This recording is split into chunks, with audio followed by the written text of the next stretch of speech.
Programme میں ایک بار پھر خوش آمدید ناظرین محترم. آپ کے سوالات ہیں اور رہنمائی کے لیے ہمارے ساتھ موجود ہیں ہمارے بہت ہی محترم جناب حضرت امیر محمد اکرم بھوان صاحب. نادیہ برمنگھم سے. ہمارے گھر کے قریبی سینٹر میں اکثر خواتین گیٹ ٹوگیدر رکھتی ہیں جس میں وہ ایک دوسرے کو مختلف وظائف بتاتی ہیں. میں آپ کا پروگرام بہت شوق سے دیکھتی ہوں. براہ کرم یہ بتا دیجئے کہ سب سے افضل وظیفہ کون سا ہے؟ بیٹا سب سے افضل وظیفہ آپ کا کردار ہے. سبحان اللہ. آپ کس طرح زندگی گزارتے ہیں، آپ کی اللہ پر اعتماد کی کیفیت کیا ہے، نبی صلی اللہ علیہ وسلم کی اطاعت کی کیفیت کیا ہے. دنیا میں کوئی ایسا ذریعہ، کوئی ایسا سبب، کوئی ایسا حکمران، کوئی ایسا وظیفہ نہیں ہے جو اللہ کو کسی کام کے کرنے پہ مجبور کر سکے. اللہ اکبر. وظیفہ پڑھنا ہے تو اپنی اصلاح کے لیے پڑھیں. وظیفہ پڑھنا ہے تو اخروی نجات کے لیے پڑھیں. وظیفہ پڑھنا ہے تو کردار کو چمکانے کے لیے پڑھیں. سب سے بہترین وظیفہ نماز ہے پنجگانہ. سب سے بہترین وظیفہ قرآن کریم ہے، اسے سمجھیں، اس پر عمل کریں. سب سے بہترین وظیفہ درود شریف ہے. اچھا آپ عجیب بات ہے، آپ کو ایک آیت قرآن کی بتاتے ہیں تو کہتے ہیں اس سے یہ ہو جائے گا، تو وہاں سارا قرآن پڑھا جائے تو اس سے زیادہ نہیں ہو جائے. سبحان اللہ سبحان اللہ. ڈیفینیٹلی اگر ایک آیت سے یہ ہوتا ہے تو 30 پاروں سے تو بہت زیادہ ہونا چاہیے. تو پھر سارا کیوں نہ پڑھیں، ایک آیت کیوں پڑھیں؟ سبحان اللہ سبحان اللہ. یعنی وظیفوں کی فلسفی تو یہاں سے سمجھ آ جاتی ہے نا. کہتے ہیں جی آپ سورت مزمل پڑھیں تو مصیبتیں ٹل جائیں گی. تو ایک سورت مزمل پڑھیں تو قرآن کی ساری صورتیں پڑھیں تو پھر تو اور زیادہ ٹل جائیں گی. کیا بات ہے. تو قرآن کو جاننے، سمجھنے، اپنانے کے لیے پڑھنا چاہیے. صحیح. اس کے اپنے فیصلے ہیں، وہ بڑے فیصلے کرتے ہیں جن کی ہمیں خبر ہی نہیں ہوتی. اتنی نعمتیں ہمیں دیتا ہے جو ہم نے مانگی نہیں ہوتی، ہمارے گمان میں بھی نہیں ہوتی کہ مجھے یہ چیز مل سکتی. بے شک بے شک. وہ ہمارے گمان میں بھی نہیں ہوتی، وہ دے دیتا ہے. کس وظیفے پر دی ہمیں تو خیال بھی نہیں تھا. صحیح. ظاہر ہے. تو یہ وظیفوں کا فلسفہ اس لیے کرنا کہ دنیا میں وظیفے یہ ہو جائے گا وہ ہو جائے گا، یہ فضول سی بات ہے.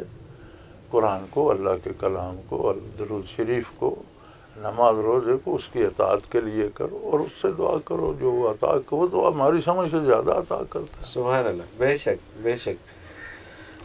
پروفیسر ماجد حسین امان ہے گجرانوالہ سے.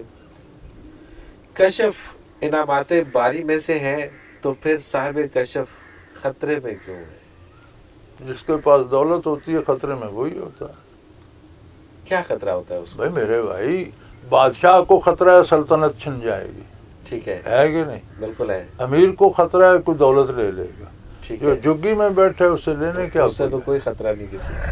اس کو تو کوئی خطرہ نہیں. ایک بندے کے پاس نہ گھر ہے، نہ در ہے، لباس بھی نہیں ہے، بستر بھی نہیں ہے، زمین پہ لیٹے، اب چور آ کے کیا لے جائے؟ صاحب کشف کو کشف کے اس کے پاس ایک دولت ہے، اس کا دل اتنا صاف ہے کہ دل کا کشف کیا ہے، دل کا آئینہ اتنا صاف ہو جاتا ہے کہ وہ عالم غائب میں یا عالم امر میں کچھ چیزیں دیکھ لیتا. ٹھیک ہے. تو بہت بڑی دولت ہے اس کے پاس، بادشاہوں کے پاس بھی نہیں. تو شیطان کو زیادہ خطرہ ہوگا اس سے، وہ زیادہ کوشش کرے گا اس کی ضائع کرانے کی. صحیح. تو اس سے زیادہ احتیاط لازم ہوگی. خطرہ تو اسی کے ہوتا ہے جس کے پاس کچھ ہوتا ہے. بالکل ٹھیک. پاس ہی کچھ نہیں تو خطرہ کس بات؟ پھر خطرہ کس بات کا؟ حافظ غلام جیلانی ہے صادقہ آباد سے. یہ کہتے ہیں حضرت جی سلاسل تصوف کی حقیقت کیا ہے؟ کیا کسی حدیث پاک میں ملتا ہے کہ آپ صلی اللہ علیہ وسلم کے بعد اس طرح سے سلاسل تصوف ہوں گے؟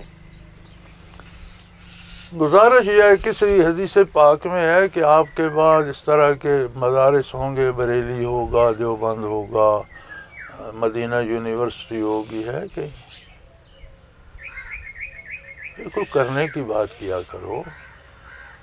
علوم ظاہری کو حضور کے زمانے میں بخاری تھی، حدیث کی کتابیں تھیں نہیں تھی، سب بعد میں.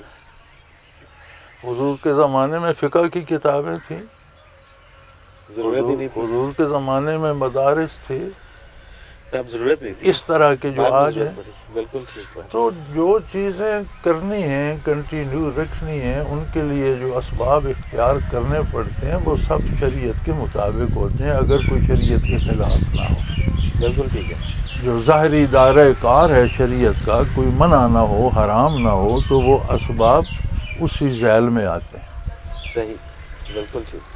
ہر گاؤں میں کوئی 10 مسجدیں تھیں، مدینہ منورہ میں 1 مسجد نبوی تھی. بالکل ٹھیک بات، بالکل صحیح بات. تو بھائی میرے جو ضرورتیں بڑھتی ہیں ان کے لیے شرعی حدود کے اندر جو اسباب اختیار کیے جاتے ہیں وہ شریعت کے مطابق ہوتے ہیں. بالکل ٹھیک. جس طرح ظاہری تعلیمات کو پھیلانے کے لیے ادارے بن گئے، اسی طرح ان کیفیات کے جو اثرات باطن پہ وارد ہوتے ہیں، کیفیات وارد ہوتی ہیں، ان کو پھیلانے کے بھی ادارے بن گئے. اچھا مجھے ایک بات کی یہ سمجھ نہیں آتی ہے کہ نہ چوری ہے، نہ ڈاکہ ہے، نہ قتل ہے، نہ کچھ اور ہے، اللہ کا ذکر ہے اور اس پہ اتنی تنقید اور کیوں ہے جی، کہاں سے ہے جی، کیسے ہے جی؟ کمال یہ ہے کہ قرآن کریم میں سب سے زیادہ بار جس کام کو کرنے کا کہا گیا وہ ذکر ہے.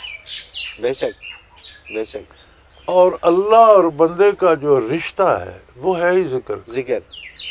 بندہ اللہ کی ذات کو نہ جان سکتا ہے نہ سمجھ سکتا ہے، اس کے نام کی تکرار سے جو کیفیت دل میں وارد ہوتی ہے وہی معرفت الہی ہے. لیکن بات پھر وہیں پہ آتی ہے نا کہ وہ کیفیت کسی کو حاصل ہو تو پتہ چلے نا. بھئی گزارش یہ ہے، حضرت فرمایا کرتے تھے کہ اگر کوئی آپ جو ہے اس میں مردانہ اوصاف نہ ہوں تو وہ یہ نہ سوچے کہ دنیا میں مرد ہوتے ہی نہیں. یہ بات بالکل ٹھیک ہے. بالکل حضرت اس کا جواب یہ دیا کرتے ہیں اور بڑا معقول جواب ہے، بڑا معقول جواب ہے. عزیز جی، پروفیسر ماجد حسین اوان ہے اسلامیہ کالج گجرانوالہ سے. ترک سنت اور خلاف سنت میں کیا فرق ہے؟ ترک سنت یہ ہے کہ آپ کسی کام کو جو سنت کے مطابق کرنا چاہیے بالکل ہی زندگی میں اہمیت ہی نہیں دیتے. ٹھیک ہے.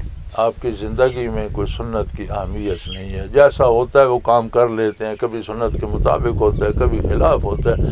آپ کو یہ ادراک یا احساس ہی نہیں ہے کہ سنت بھی ہے یا اس کے مطابق کرنا ہے یا نہیں. یہ ترک سنت ہے.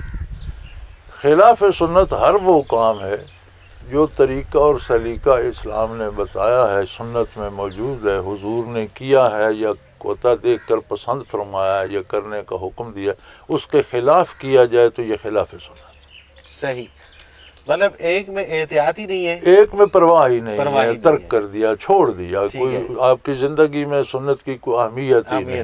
بالکل ٹھیک. تو اگرچہ اس میں بعض باتیں آپ سنت کے مطابق کر جاتے ہوں گے، بالکل ٹھیک، بالکل ٹھیک، لیکن آپ کا ارادہ نہیں ہے سنت کا اتباع کرنے کا، یہ ترک سنت. یہ ترک سنت ہے. خلاف سنت یہ ہے کہ کوئی کام آپ جو کرنے کا طریقہ حضور نے فرمایا اس کے خلاف کرتے ہیں تو وہ ترک، وہ ہاں سنت ترک ہو گئی. ٹھیک. اور یہ خلاف سنت کبھی پھر آپ اس کے مطابق بھی کر لیتے ہیں. ترک سنت میں دوام نہیں ہوتا. صحیح. خلاف سنت لمبا کام ہے، آپ کو اس کی اہمیت کا اندازہ ہی نہیں، آپ اس کے مطابق شاید آپ ساری زندگی نہ کریں. بالکل صحیح، بالکل ٹھیک.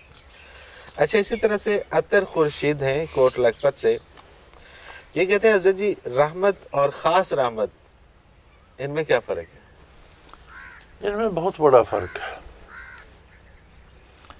کائنات کا ہر ذرہ اور اس کا وجود بجائے خود رحمت الہی. بے شک. یعنی اس کی تخلیق، اس میں مختلف اوصاف، اس کا وجود. دنیا میں جو اللہ کی مخالفت کرتے ہیں، اللہ کو نہیں مانتے، بعض لوگوں نے انبیاء کو ظلماً شہید کر دیا، اس حد تک بھی گئے. کچھ لوگ نبی کریم صلی اللہ علیہ وسلم پر چڑھ دوڑے، بدر و احد میں تلواریں لے کر مقابلے میں آ گئے، دندان مبارک شہید کیے. صحیح. تو ان کی بھی زندگی تو ہے، بے شک، بے شک. رزق بھی ہے، اولادیں بھی ہیں، آنکھ، کان، ناک، دماغ، ہاتھ پاؤں، بے شمار نعمتیں بھی. اس کا مطلب ہے یہ عمومی رحمت ہے. سبحان اللہ. جس میں ہر ایک داخل ہے، چاہے وہ مسلم ہے، مومن، کافر، نیک، بدکار، چور، ٹھگ، ڈاکو، قاتل، نیک، شریف، سب داخل ہیں. اس کی رحمت سے سب مستفید ہیں. رحمت خاص یہ ہے کہ کسی کو اپنی آشنائی دے دے، اللہ اکبر، اسے سمجھ آ جائے کہ میرا کوئی مالک ہے، سبحان اس کا رسول ہے، اس کے رسول نے مجھے یہ شعور دیا، یہ آگاہی دی، اس کو راضی رکھنے کا مجھے یہ سلیقہ سکھایا کہ زندگی اس طرح گزارو تو تم سے خوش ہوگا، اللہ اس طرح گزارو گے تو ناراض، یہ رحمت خاص ہے، سبحان اللہ، سبحان اللہ، اور اللہ تعالیٰ سب پہ اپنی رحمت خاص کرے۔ یہ مومنوں کا حصہ ہے، رحمت عامہ جو ہے وہ ساری مخلوق کا حصہ۔ مسز عابدہ سرور شیخ پورہ سے حدیث پاک ہے، آنا قاسم واللہ یوتی، میں تقسیم کرنے والا ہوں اور اللہ عطا کرنے والا ہے۔ اس حدیث مبارکہ میں اس کائنات میں تقسیم کیے جانے والے تمام رزق کی بات کی گئی ہے یا اس سے مراد فیوزات و برکات ہے؟ اللہ اللہ اللہ، بات یہ ہے، یہ مادی رزق، مادی اسباب و وسائل، جیسے ابھی بات گزری، یہ تو کافر کو بھی حاصل ہے، بالکل ٹھیک، یہ رحمت عامہ ہے، عامہ ہے، صحیح، اور یہ بدکار، بے دین، چور، ٹھگ، قاتل، ہر ایک کو زندگی، امور زندگی، وسائل، یہ سب حاصل ہیں، لیکن ان سب کا نتیجہ کیا ہے؟ عذاب الہی، بے شک، چند روزہ زندگی کے بعد ہمیشہ کی زندگی میں عذاب۔ تو اس کا مداوع کیا ہے؟ اصل نعمت ہے کہ جو اس کا مداوع ہے، صحیح، وہ ملا کائنات کو حضور اکرم صلی اللہ علیہ وسلم کی طرف۔ سبحان اللہ، سبحان اللہ، آپ صلی اللہ علیہ وسلم نے اس سارے درد کی دوا عطا فرمائی۔ سبحان اللہ، آپ نے یہ خزانہ کہاں سے لیا؟ اللہ نے عطا فرمایا۔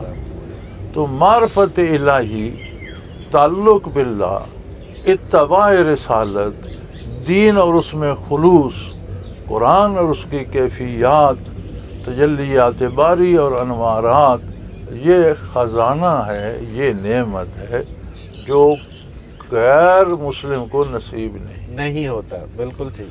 اب یہ تقسیم کہاں سے ہو رہی ہے؟ قیامت تک کون بانٹ رہا ہے؟ محمد الرسول اللہ صلی اللہ علیہ وسلم۔ پہلے انبیاء آئے، سبحان اللہ، ان کے علاقے مختص تھے، امتیں مختص تھیں، افراد مختص تھے اور وقت مختص تھا۔ صحیح، پھر دوسرے تشریف اپنے اپنے وقت میں سب نے یہی نعمت بانٹی، لیکن جب حضور مبعوث ہوئے تو گویا سورج طلوع ہو گیا، ساری کائنات روشن ہوگی، اور قیامت تک ہر فرد اس سے مستفید ہو سکتا ہے، جو بھی چاہے، سبحان اللہ، جہاں بھی چاہے، جب بھی چاہے، اللہ، موت سے پہلے کوئی بھی جہاں بھی جو بھی توبہ کر لے مستفید ہو سکتا ہے۔ تو یہ اللہ عطا کر رہا ہے، حضور بانٹ رہے ہیں۔ آپ اس کو آپ دال روٹی پہ نہ لے جائیں، اس ایک عام سی چیز ہے، جانوروں کو بھی مل رہی ہے اور کافر کو بھی مل رہی ہے، اور اس کی کیا قیمت؟ حضور صلی اللہ علیہ وسلم کا ارشاد ہے کہ اللہ کریم کے نزدیک دنیا کی قیمت مچھر کے پر کے برابر بھی ہوتی تو کافر ایک گھونٹ پانی کے لیے مر جاتا، اسے نہ دیتا۔ دنیا کی تو کوئی قیمت نہیں ہے اللہ کے، اس نے کافروں کو بھی دے رکھی۔ اور قرآن کریم میں ارشاد ہوتا ہے کہ اگر یہ خیال نہ ہوتا کہ سارے لوگ اگر بھاگ پڑیں گے اور لوگوں کے لیے یہ آزمائش بن جائے گی تو میں کافروں کے مکان سونے چاندی کے بناتا اور سیڑھیاں اور ان کے دروازے سونے چاندی کے لگاتا اور اتنی دولتیں انہیں دیتا۔ ان کے پاس یہی چند سال ہیں، پھر ساری عمر انہوں نے جہنم میں جلنا ہے، یہاں تو موج کر لیتے، اس کی تو وہ بھی مخلوق۔ فرمایا یہ تو میں نے دوسرے لوگوں پہ احسان کیا ہے کہ انہیں اتنی دولت نہیں دی کہ سب دولت دے کر ہی گمراہ نہ ہو جائے۔ اللہ اکبر، اللہ۔ اور یہ ہماری کتنی غلط فہمی ہے کہ یہ 15-20 سال، ظاہر ہے 40 سال کی عمر کو تو بندہ پہنچ جاتا ہے کچھ کرتے کرتے، بنتے تو 20 سال اور 25 سال اور، تو اس کے لیے سارا کچھ کرتے ہیں، جھوٹ سچ اور یہ وہ۔ حضرت جی بہت شکریہ، آپ نے وقت دیا۔ ناظرین محترم، اس کے ساتھ ہی ہمارے پروگرام اپنے اختتام کو پہنچ رہے ہیں۔ آپ بھی اگر اس پروگرام میں شامل ہونا چاہیں تو اسکرین پہ ہمارا نمبر موجود ہے، نوٹ فرما لیجیے 033349555021، اور اسی طرح سے اگر آپ میل کرنا چاہیں تو ای میل ایڈریس بھی اسکرین پہ موجود ہے، questions@almurshid.tv۔ آخر میں جاتے جاتے نقوش حق حضرت جی کی ایک کتاب ہے، اس سے اقتباس ہے، پیر یا مشائخ اس لیے ہوتے ہیں کہ طالب کے دل میں وہ برکات انڈیل دیں اور اس میں ایسی کیفیات پیدا کر دیں کہ وہ اللہ کو حاضر اور موجود ماننے لگ جائے۔ پیر کے پاس وہ دولت ملتی ہے جو دنیا میں نایاب ہے، اور وہ ہے ایمان باللہ، اللہ پر یقین، محمد رسول اللہ صلی اللہ علیہ وسلم پر وہ یقین جو ہمیں آپ صلی اللہ علیہ وسلم کی غلامی پر مجبور کر دے، اور جہاں سے یہ نہ ملے وہاں جانے کی ضرورت نہیں۔ اس کے ساتھ ہی منور عتیق کو اجازت دیجیے۔ اللہ حافظ۔